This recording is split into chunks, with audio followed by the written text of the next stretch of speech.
मानेंगे। हाँ, MIM भी जो है मैदान में उतर गई है, किस रूप में देखते हैं आप? नहीं, MIM का यदि आ रही है तो बहुत अच्छी बात है, स्वागत है, हर पार्टी का स्वागत होना चाहिए। और बुरहानपुर में यदि वो अपनी संभावनाएं तलाश रही है तो इसके लिए तो चिंतन और मंथन कांग्रेस ने करना चाहिए कि इतना आप सिर्फ मुसलमान भाइयों को अपना वोट बैंक समझते हो। यदि मुसलमान भाइयों के उनकी आपको चिंता होती तो आपने किसी मुसलमान भाई को टिकट देना था यहाँ पर, लेकिन कांग्रेस ने सिर्फ मुसलमान भाई को वोट बैंक समझा। और वो वोट बैंक समझने की जो गलती कांग्रेस कर रही है उसका भुगतान भुगते। कांग्रेस जिलाध्यक्ष का भी ऐसा कहना पड़ रहा है कि ये भाजपा की कोई चाल है MIM को उतारने का। मतलब उनका घर उनसे समझ नहीं रहे और हमारे ऊपर आरोप लगा रहे हैं कि भाजपा की चाल है। यदि उनको भाजपा की चाल नज़र आ रही है तो बहुत अच्छी बात है।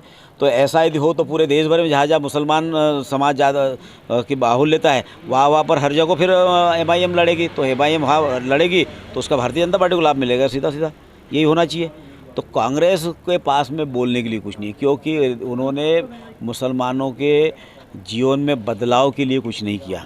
यदि मुसलमानों के जीवन में बदलाव के लिए किया होता तो इस देश को आज़ाद होने को 75 साल हुए। 75 साल में 55 साल मध्य प्रदेश के अंदर कांग्रेस ने राज किया और देश के अंदर 60 साल राज किया। लेकिन 60 साल में और 55 साल में उनको कभी मुसलमानों के बच्चों की शिक्षा की चिंता नहीं करी, कभी उनके स्वास्थ्य की चिंता नहीं करी, उनको एक अच्छा मकान हो उसकी चिंता नहीं करी, उनके रोज़गार की चिंता नहीं करी।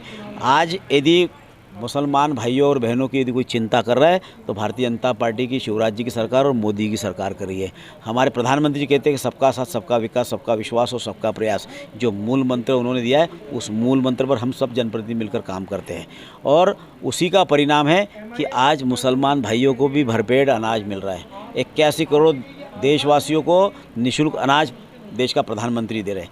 आज लगभग 4.5 करोड़ से अधिक लोगों को प्रधानमंत्री आवास, पक्की छत के मकान यदि देने का काम किसी ने किया है तो भारतीय जनता पार्टी की सरकार ने किया है। आज लगभग 10 करोड़ लोगों को यदि स्वास्थ्य की चिंता यदि किसी ने की है, आयुष्मान भारत का कार्ड यदि किसी ने बनाया तो भारतीय जनता पार्टी की सरकार ने बनाया है। उन्होंने ना तो मुसलमान देखा, ना दलित देखा, ना हिंदू देखा, ना कोई ईसाई देखा। हर परिवार को अपना परिवार समझ के हमारे माननीय प्रधानमंत्री मोदी जी ने काम किया है। तो निश्चित रूप से मुझे पूरा विश्वास है कि इस बार मुसलमान भाई भी भारतीय जनता पार्टी को वोट देगा, क्योंकि लाडली बहनों को जो हमारे माननीय मुख्यमंत्री शिवराज सिंह चौहान जी ने 1250 रुपये की किस्त डाल दी, 5-5 किस्तें उनके खाते में आ गई।